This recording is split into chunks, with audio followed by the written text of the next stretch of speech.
שלום, טלי הכט נמצאת איתנו כאן, שלום שאני שלום. מאוד מאוד מאוד מתרגשת על ההזדמנות הזו להציג אותך לעולם, לחלקים בעולם שעדיין לא זכו להכיר אותך. אני יותר. טלי, את יותר. טלי, זה מאוד קשה להגדיר, והיה לנו מאוד קשה ככה להיכנס למסגרת הזו של המילים, אבל בואי בכל זאת ננסה. את יוצרת, עצמאית, במאית ודרמטורגית בתיאטרון העצמאי, מחזאית, מתרגמת, מוזיקאית, זמרת. שאני אמשיך? אפשר להמשיך, אבל אין לנו זמן. אוקיי, אז אני אספר ככה ממש בקצרה. אנחנו מכירות כבר 7 שנים, ואנחנו חולקות אהבה משותפת למוזיקה וליצירה, וחלק מזה אנחנו עושות ביחד, בהרכב ווקאלי שנקרא ווקלישס, אבל אנחנו לא נרחיב עליו עכשיו, יישאר לזה זמן אחר כך. ובאמת הכרנו לפני 7 שנים, וב5 שנים האחרונות יש לי את העונג להיות חלק גם מקבוצת התמיכה וגם מהקהל הנלהב של כל הדברים החדשים והמרתקים והמעוררי השראה שאת עושה. אז בואי תספרי לנו קצת. לך אה, ועל כל מה שאת עושה. טוב, קודם כל נורא כיף להיות פה, ונורא כיף שאת בכובע ששואל אותי שאלות. אז אני באמת יוצרת רב-תחומית. קצת קשה לי לשים את האצבע על מה בדיוק העיקר, כי הכל חשוב. אני בעיקרון, בדרך כלל, לרוב מגיעה מתיאטרון. זאת אשתי החוקית. ובתיאטרון אני מאז ומעולם מאחורי הקלעים, בצד שמביים וכותב ויוצר ומעבד מספרות לבמה. ויש לי שתי הצגות אהובות נפשי שכרגע רצות. אחת מהן שרצה כבר עוד מעט 5 שנים ונקראת די כבר עם השקרים שלך. למחר יש הזדמנות נכון, לצפות בה, למי שטרם מחר, הספיקה. שזה יום חמישי, יש הצגה בתיאטרון תמונה, מאוד מאוד נשמח לראות בה קהל חדש. וההצגה השנייה ילד, גם היא עיבוד לספר של עמרי חורש. ובמקביל לעבודה בתיאטרון ולעבודה גם בהוראה, שגם אותה אני עושה המון שנים, אני המון שנים מלמדת תיאטרון, מאז הקורונה התחלתי בעצם, לקחתי את האהבה שלי לשירה, ששם באמת כמו שאמרת חברנו. הצטלבנו, והתחלתי לכתוב מוזיקה והתחלתי לשיר שירים שהם שלי, לכתוב מוזיקה ולתרגם פרשנויות שלי לכל מיני שירים, ומהדבר הזה נולד אלבום שהוא בדרך, ומתוכו יצאו כבר כמה שירים, וגם הייתה הופעת בכורה לפני. הופעה מדהימה ושירים נהדרים, ועל הכל אנחנו נדבר גם בהמשך. תודה, תודה. ו... וזהו, ואני באמת ככה כל הזמן בנחישות מוצאת לי ערוצים להשמיע קול. אני צריכה את זה כנראה בכל מיני דברים אחרים, דברים שונים.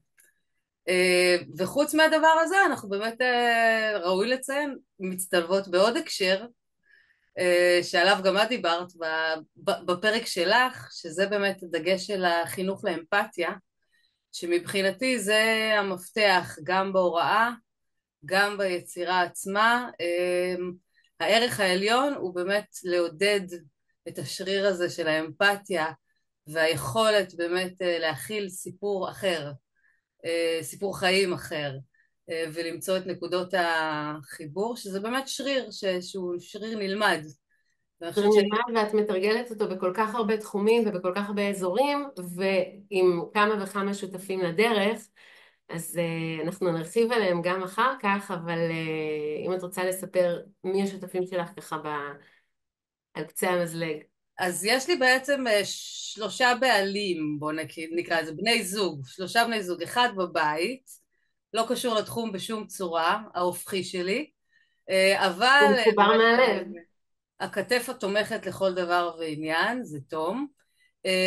בן הזוג שלי ביצירות בתיאטרון זה ניר פרנקל, שהולך איתי כבר דרך מאוד ארוכה מאז שלימדנו יחד. את שתי ההצגות שלנו יצרנו בשותפות מלאה.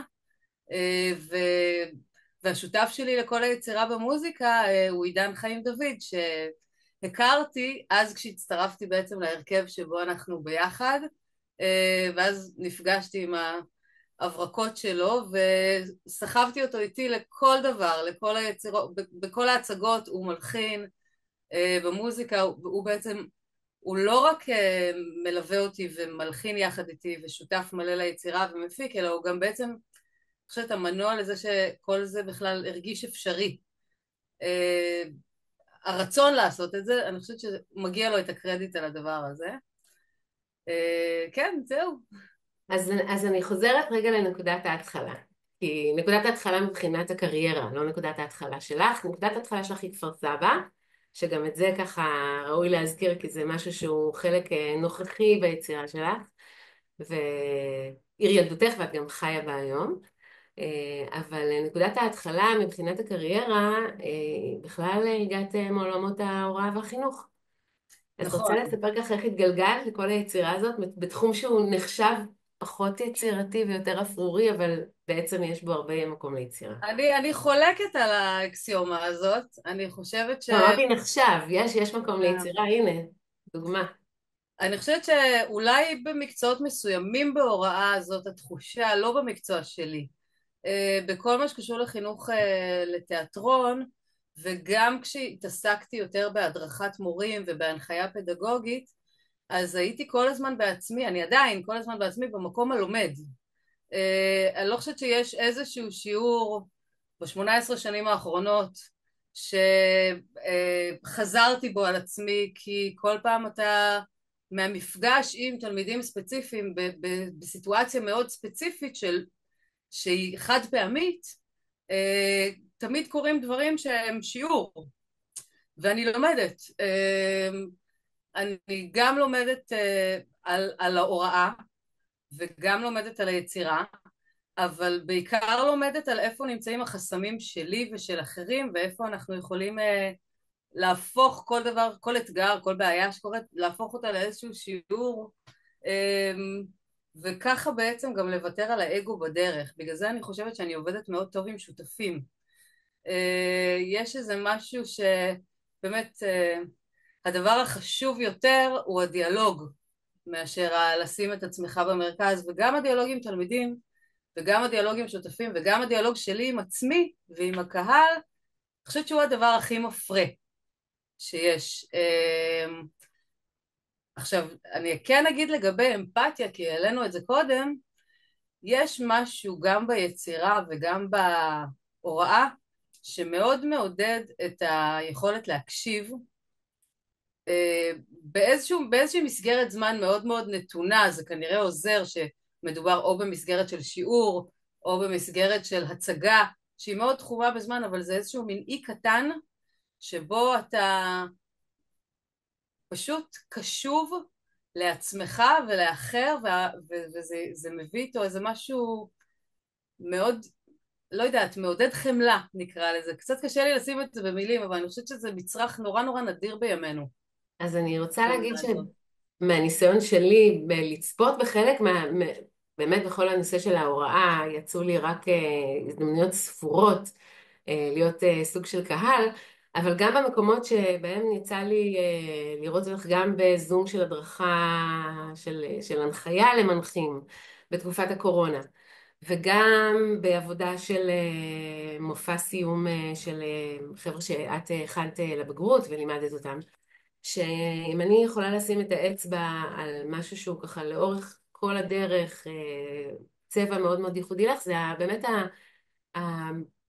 החפיפה בין תחומים וחיבור בין תחומים, שהם בעצם סוג של פריצת מסגרת. זה מצחיק להגיד חפיפה ואז לדבר על פריצת מסגרת, אבל פשוט לוקחת מסגרות, לוקחת עולמות, ובודקת מה המקומות שיש בהם השקה, מה המקומות שהם מתנגשים, וצריך לעשות את ההפרדה הזו, ומה המקומות שהם חובקים וחופפים, ואפשר למנף אותם ולהתמקד בהם, ומבחינתי כקהל זה היה מרתק.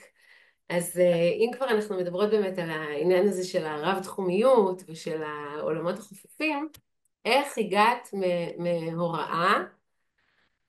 תספרי לי ככה קצת על המסלול, על הדרך. אה, התחלת בעצם בהוראה באוניברסיטה. כן, נכון, התחלתי בהוראה באוניברסיטה, לא סתם בהוראה באוניברסיטה, הייתי המרצה הכי צעירה בתולדות אוניברסיטת תל אביב. כל הסטודנטים שלי הסתכלו עליי כזה מגבוה. הייתי צריכה מאוד מאוד להוכיח את עצמי שם, והתגלגלתי לזה. זאת אומרת, אני מרגישה שבעצם עד השנים האחרונות, לא הרבה ממה שעשיתי, אם אני ככה מאוד כנה עם עצמי, לא הרבה הגיע באמת מבחירה. זאת אומרת, זה בא קרה הרבה... לך. זה קרה לי, אבל זה לא סתם קרה לי, יש פה איזשהו משהו מאוד בסיסי של חינוך שספגתי, שאומר דבר נורא פשוט, תעשה מה שאתה רוצה בחיים, העיקר שתצטיין. והצריך גובר על הרוצה ברמה כזאת שכאילו, אני חושבת שעד לפני כמה שנים בכלל לא שאלתי את עצמי מה אני רוצה. שאלתי את עצמי במה אני טובה, איפה אני יכולה להצטיין. ולא ראית חפיפה בין המקומות שאת טובה ואפרופו החפיפה של העולמות? היום כן, היום חד משמעית כן, אבל אני חושבת שנגמר לי הסוס, זאת אומרת כשהגיעה הקורונה לא יכולתי יותר, זאת אומרת פתאום ניצבתי פעם ראשונה באמת, שאלתי את עצמי את השאלה הזאת, רגע אבל כאילו מה אני רוצה לעשות עכשיו, מה יעניין אותי, מה בוער לי מה להגיד. אני רוצה להיות כשאני אהיה גדולה? כן, ואני שואלת את השאלה הזאת כל יום עד עכשיו, זאת אומרת, נורא נורא חשוב לי גם לא להתקרב לדברים שאני לא רוצה. אה, וזה משהו שהוא אולי החסם הכי משמעותי אצל מי שעבר חינוך רוסי, מכיר אותו מצוין, את הבלבול הזה בין המקומות של הצריך והרוצה, זה מאוד מאוד לא ברור, זה מאוד מטושטש, והגעתי למסקנה שמה שאני צריכה זה חופש מוחלט, אני צריכה לא להיות מוגדרת. אם אני רוצה לעשות תיאטרון, אני אעשה תיאטרון, בין אם אני טובה בזה ובין אם לא, לא ידעתי. זאת אומרת, לא היה פה שום... היה לי איזו אינטואיציה, כן? כי בכל זאת הרבה שנות הוראה. אבל ברגע שגם רציתי לעשות מוזיקה, אמרתי לעצמי שאני חייבת לשים בצד את המקום הזה של הפוטנציאל, וללכת רק עם הרצון, יהיה מה שיהיה. זאת אומרת, לא משנה, אני צריכה להגיד משהו, אולי יהיה מי שיקשיב, אולי לא, זה בכלל לא משנה לי, אני חייבת לעשות את הדבר הזה, ובכלל לא להיות מונעת משום שיקול של הצלחה במובנים המסורתיים של מה זה הצלחה. והדבר וואו. הזה מאוד מאוד שחרר אותי, זאת אומרת, גם מבחינת הבחירות של באיזה תחומים אני רוצה לעשות, אבל גם מבחינת הבחירות שלי במוזיקה עצמה. זאת אומרת, אני צריכה להיות קשובה למה שהיצירה רוצה ולא למה שהקהל רוצה, וזה חייב להיות המנוע שלי, ואני חושבת שזה הדבר היחיד שעוזר לי לשרוד בכל התחום הזה, שהוא תחום נורא נורא מבלבל, כי אנחנו נורא זקוקים לקהל מצד אחד, ומצד שני הקהל מאוד מאוד משתק. המחשבה על קהל היא מחשבה נורא נורא חוסמת, בעיקר אנשים כמוני שבאמת גדלו לתוך תגידו לי מה לעשות. אז במקום לרצות את האחרים, את מרצה את טלי עכשיו? אני משתדלת, אני לא אגיד מרצה, כי יש לי בבסיס הזה משהו לא מסופקת. מרוצה, כמו שאת בטח יודעת. אני אף פעם לא אהיה מרוצה כנראה, אבל אני כל הזמן, אני מרוצה מעצם זה שזאת בכלל השאלה שעל הפרק. מזה אז אני מעולה, אז מרוצה. יש לי שאלה בשבילך. בעולם אוטופי, נטול מגבלות של משאבים, אני מדברת על משאבים, מדברת גם על משאבי זמן, משאבים כלכליים, זמן ומקום. אם היית יכולה לעשות באמת dream, לא אגיד dream job, אבל dream work, dream, what's your passion, מה הכי, בואי נצלול ל-rabbit hole הזה. מה היית עושה? מכל הדברים אוי, שאת עושה, ואת עושה הרבה, עוד לא הגענו לכולם. אני לא צריכה כסף בעולם הזה, נכון? בגדול זה עולם לא, נטול... מה שצריך יש. אוקיי. הייתי גם מקדישה זמן לכל מה שנותן לי השראה, שזה המון המשפחה שלי, המון המון סיטואציות של יומיום, לשבת בבתי קפה ולצוטט לאנשים בשולחן ליד, מעולה. כל דבר, ולהסתכל על אבנים ברחוב, כל דבר, וגם, אבל עושה את זה כמשימה מודעת לעצמי של זה הולך להיות עכשיו מנוע ליצירה, כי ככה אני צריכה לעבוד, ובחצי השני של היום הייתי מופיעה, כל יום הייתי מופיעה, ככה, שזה גם אגב התמודדות, כי אני חושבת שעד עכשיו, עד לא מזמן היה לי פחד במה, ארוך שנים, אני חושבת שהוא התחיל אגב בכיתה י"א, זאת אומרת עד אז הייתי כזאת חיית במה, ואז בכיתה י"א מורה אמר לי את המשפט, זאת הייתה טעות לקבל אותך למגמת תיאטרון, זה במין מורה התקף לחיים, זעם מורה כזה, לחיים. וזהו, ומאותו רגע לא עליתי על במה יותר. זאת אומרת, הפעם הראשונה שעליתי על במה הייתה לפני חודש וחצי בהופעת בכורה, וזאת חתיכת התמודדות, אבל על זאת במה עם התמודדות חומרים שלך. עם חומרים שלי, עלינו על במות שחלקם לפני כן, אבל זה נפיצים, משהו אחר. כן, חלקם באמת נפיצים, זאת אומרת, היה לי קשה גם לדעת מי יושב בקהל ולמי אני שרה, דברים שהם דרשו ממני, קשים. דרשו ממני המון המון כזה, להיות מאוד מחוברת לאותנטיות שלי בשביל להצליח, לא להתקפל. וזה היה קשוח לי מאוד מאוד, אני לא בן אדם קשוח, אבל זה היה לי נורא נורא חשוב לדעת שיש לי קול, אני יכולה להשמיע אותו והוא לא חייב להיות יפה. פוינט אוף שלי בקהל זה לא רק היה יפה, לא רק הכל, אלא הכל, בקוף ובכף, אלא זה גם היה מאוד מאוד מאוד אותנטי. אני כבר מחכה להופעה הבאה, את כבר תספרי לנו מתי, איזה, זה גם משהו אחר. אבל רגע לפני שאנחנו ממשיכות עם שאר הדברים, החצי השני של השאלה הזאת, מה את ממש ממש מעדיפה לא לעשות? אני לא אשאל אותך מה את לא מוכנה לעשות, אבל מה את ממש מעדיפה להוריד מהפרק, להוציא בכלל מהפריזמה של האופציות של ה-to-do list. בתוך המקצוע עצמו, זאת אומרת בתוך כן, אנחנו מדברות כרגע, לא מדברת על להוציא את הזבל או... החסם הכי נוראי שלי זה כל מה שקשור לאדמיניסטרציה, כל מה שקשור ללשלוח איזשהו מייל, שם אני קורסת, על זה האלבום שלי פשוט תקוע, על הדברים האלה, אני נוראית בזה, באמת, זה ממש, הלוואי היה לי עוזר, שפשוט הייתי יכולה להפיל עליו את כל הדברים האלה, אבל זה שוב חוזר לשאלת הכמה כסף יש לי לצורך העניין. אני חושבת מדהים. שזה תמיד יהיה החסם שלי, זאת אומרת עמוק בפנים בהקשרים האלה, אני ילדה בת 8. אי אפשר להיות מעולה בהכל, טלי הכט. נכון. הרוב אפשר, וצריך להשאיר איזה משהו גם לאחרים. אז רגע, אני חוזרת להכל, ואני חוזרת, אנחנו דיברנו על ההוראה ודיברנו על האלבום. תספרי לנו קצת יותר על האלבום. אנחנו כבר דיברנו על ההופעה, שהיה מופע השקה במסגרת פסטיבל בכורות במרכז עינב. הופעה מדהימה. תודה, אה, גם לי. הדרך לשם הייתה מפרכת אבל, קשה, מעניינת, מרתקת, מלהיבה. בעצם אני אקח קצת אחורה, הכל התחיל בקורונה, בסגר הראשון של הקורונה. אני זוכרת, ישבתי לי על הגג, יש לי גג כזה שהוא בעצם האואזיס שלי, ישבתי שם והרגשתי שאני מאבדת את זה, שאני פשוט מותקפת מכל החזיתות, מכל החדשות, לא יצאתי מהבית חודשיים. בהתחלה מאוד נהניתי מזה כי אני אוהבת את האיש שלי, אבל באיזשהו שלב הרגשתי שאני כבר לא זוכרת מי אני, מה אני, איזה יום היום, מה מה קורה השעה, שם בחוץ? ממש, והרגשתי שהעולם נהיה חומק לי בין האצבעות, ופתאום נוצר בי איזה דחף פשוט להוציא מחברת אולד סקול כמו בניינטיז, והוצאתי מחברת והתחלתי לכתוב, ויש לי איזה מין קטע כזה, אני לא יודעת איך זה קורה, זה גם לא קורה תמיד, אבל שיוצא לי שיר ב10 דקות, רבע שעה, שעה אם הוא ממש זה, וזהו, אני לא נוגעת בו יותר, לא צריך לשכתב אותו, הוא כבר כאילו יוצא כמו שהוא תוכן, צריך, מילים. והם יצאו פשוט שירים להלחנה, ממש שמעתי אותם, וזה לא קרה לי בחיים, זאת אומרת מעולם לא כתבתי מוזיקה, אני גם לא מנגנת, ניגנתי בתור ילדה, כי אני רוסיה, כמובן כי צריך שניגנתי, ללמוד פסנתר. אבל בגלל שאני רוסיה ופעם ניגנתי, אז מבחינתי לראות עכשיו תווים זה חלחלה, זה משימה. אז לא הבנתי מאיפה זה בא, אז כמובן שפניתי לעידן, עידן חיים דוד, שהוא באמת השותף שכל אחת כמוני הייתה יכולה רק לחלום עליו, התמזל פה מזלי באמת, ועידן מאוד מאוד מאוד אהב את השירים, והגעתי אליו, ומפה התחיל תהליך שבאמת לי היה נורא ברור מההתחלה, כי אני כזאת, היה לי ברור על השיר הראשון שלא רק שיצא מזה שיר, זה יהיה אלבום, ואחר כך תהיה הופעה, כי אני לא יודעת כאילו לעשות חצי עבודה, זה לא ב-DNA שלי.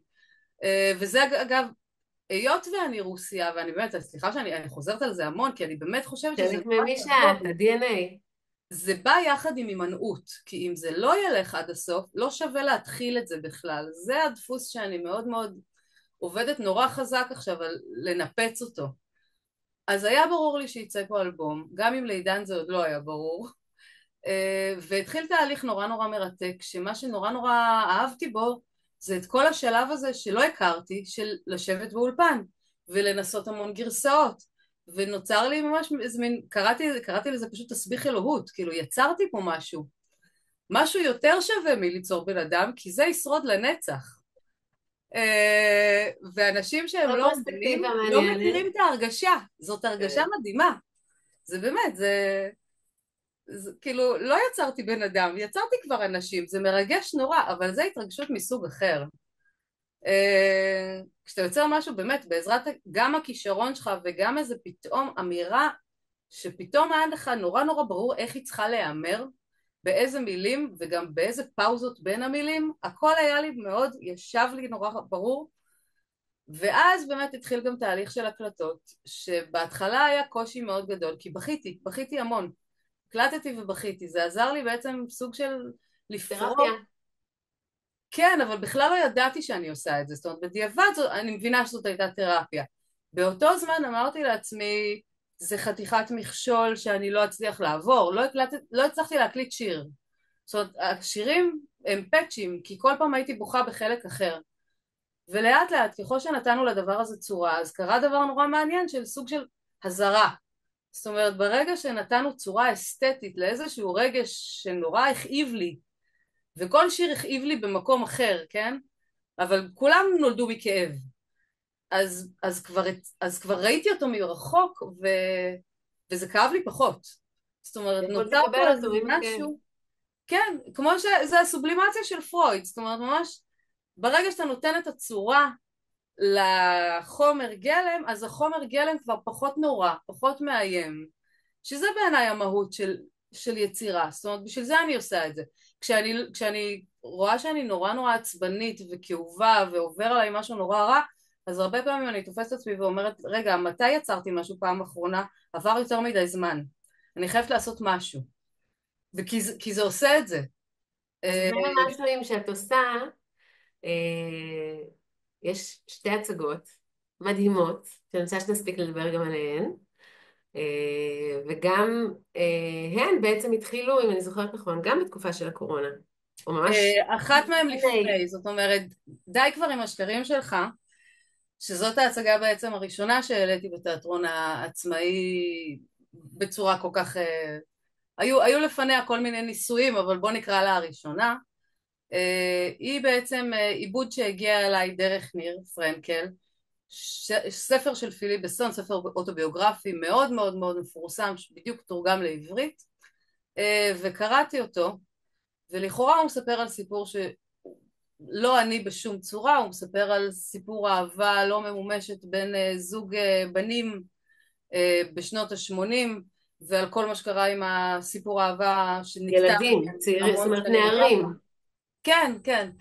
וסיפור שהוא באמת סיפור על בושה ועל גאווה, לכאורה לא קשור אליי בשום צורה, ואני מצאתי את עצמי מאוד בתוך הדבר הזה, דווקא בכיוון שבו שני הבנים שם כל כך מושפעים מהקולות שהם שמעו בבית, כל אחד מהם הופך להיות תבנית הנוף שלתוכו הוא גדל, והם פשוט גדלו בבתים מאוד שונים, ולכן, אבל בדבר הזה הם נורא דומים. ומצאתי את הדרכים להכניס לתוך העיבוד את החיים הפרטיים שלי, את המשפטים שאבא שלי היה אומר לי, את הכמעט זה לא, שהם מאוד מאוד הכתיבו לי את החיים גם. וכל ההצגה בעצם מדברת גם על הכוח של עד כמה לטקסטים יש כוח, גם לרפא וגם להרוס. ויפה, כל אחד זאת מקבל ההצגה דברים הראשונה. אחרים, מה? שאני, כשאותי שאלו על ההצגה, כמו שאת יודעת, המלצתי עליה, לאי אילו חברות וחברים, אישית ראיתי אותה 3 פעמים, גם בפרימיירה, גם לא בכל יאמן. מיני שלבים, את ההתפתחויות, וכששאלו אותי על מה ההצגה, אז מבחינתי זו הייתה הצגה על החמצה, על אהבה ועל מערכות יחסים. ואחר כך אמרו לי, רגע, אבל זה גם בנושא הזה וגם בנושא, כן, אבל כל אחד לוקח את המקום שבו זה מדבר אליו, בנוסף להצגה הזו יש לך עוד הצגה שגם עליה עבדת עם אותו שותף, עם ניר פרנקל, נכון. נראית ילד. כשלבחורה של די כבר עם השקרים שלך הגיע סופר שנקרא עמרי חורש, שלא הכרנו אותו קודם, והתאהב, ושלח לנו את הספר שלו ילד, שבדיוק יצא, שזה ספר שבעצם הוא סוג של מכתב אסוציאטיבי של אבא שכותב לבן הדמיוני שלו, שהוא גידל במשך 18 שנה, והבן הדמיוני הזה בגיל 18, ביום הולדת 18, נעלם. ו... והוא מנסה בעצם להיזכר בכל מיני אסוציאציות של מערכת היחסים ביניהם ומה הוביל למה, איך אפשר להסביר את ההיעלמות הזאת.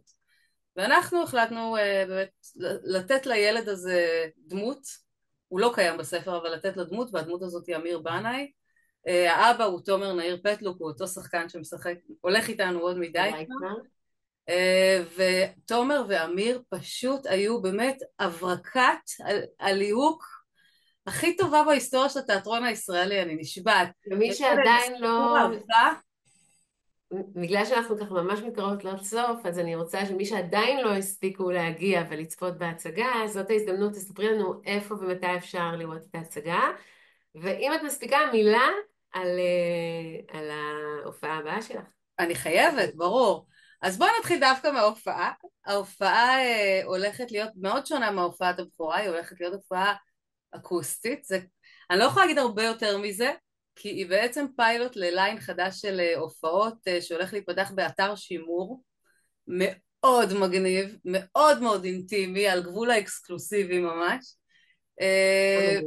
וזהו, ואני לא יכולה לתת עוד מידע חוץ מזה שזה יהיה כנראה בסוף מרץ, אבל... ולגבי ההצגות, אז די כבר עם השקרים שלך מופיעה מחר, שזה באמת ב-13 בפברואר, וילד מופיע עוד שבוע ב-20 בפברואר, ויש לה גם עוד תאריך במרץ, וזהו, ואני מקווה לעוד הופעות, וכמה שיותר, לפגוש את הקהל. מתי יוצאים עוד, מתי האלבום יצא? זאת כבר שאלה לסחבת המשפטית, כי הרי האלבום מלא בתרגומים. יש בו הרבה מאוד, גם שירים מקוריים, אבל גם שירים של פרשנויות שלי, לכל מיני שירים שגדלתי עליהם, ל-DNA המוזיקלי שלי, ואני צריכה אישורים חוקיים לשירים האלה, וחלק מהם, מה זה נסחבים? אז אני ממש מקווה שזה יקרה בקרוב, אבל בינתיים אני אשמח שישמעו את השירים הזה גם מחוץ לספוטיפיי. אין פה מפגש עם קהל. גם לשירים נשים לינקים, ונקווה שיגיע קהל חדש כדי להפיץ את הדבר הטוב הזה לעוד אנשים ונשים שיהנו ממנו. ומילה אחרונה, הווקלישס, שחיברה בינינו. וואו, זה לא יספיק הזמן, כי באמת אני מרגישה שאני חייבת, אז זה הדבר הכי טוב שעשיתי עם עצמי בחיים, באמת. אני הצטרפתי להרכב לפני, לדעתי כבר 8 שנים. 7 שנים, 7. כן? נובמבר 2017. כן. בן זוגי, תום, בדיוק סיים את התואר, ואז אמרתי סוף סוף אני חייבת לשיר. לא היה לי שום תחביב, כלום, נדה, הייתי עבד. והצטרפתי להרכב, וגיליתי שזה פשוט עולם שלם של אחיות. יש שם אחיות. 6 של הרמוניה מכל הבחינות. וכל אחת שם היא עולם, וכל אחת יכולה גם להגיד שבדרכה ההרכב שינה לה את החיים. שזה מדהים. ועל הכל באמת מנצח עידן. אני חושבת שבאמת בלי היכולת הזאת לשיר עם ההרכב, לא היה נולד בי הדחף הזה, לשיר גם את השירים הפרטיים שלי. זאת אומרת, זה משהו שהתניע, כל כך הרבה האמינו בי, ונתנו לי כאילו את הכוחות להבין שאני שווה משהו, שווה הרבה, לשיר בהרכב, לביים בהרכב, לעשות את העמדות של ההופעות. נכון, זה ממש פלטפורמה שלי להתנסות ומשתפות איתי פעולה כאילו עם כל הקריזות ועם כל הרעיונות המופרעים. ועברנו ביחד את הקורונה ועוברות את המלחמה, וזה אחד מהדברים, אחד מהעוגנים באמת שמצליחים. עשינו שירת נשים בעברית בכנסיות באיטליה חודשיים לפני אוקטובר. זה בלתי נתפס. זה עולם אחר בכל מובן שהוא. כן. איזה מזל שנפגשנו, טלי. ממש, ממש. תודה רבה רבה. ותודה שהסכמת לבוא להמשיך אותי בשרשרת. ותודה ליעל שערכה אותנו. תודה רבה, תודה ליוטו, תודה ליעל. תודה על הפלטפורמה.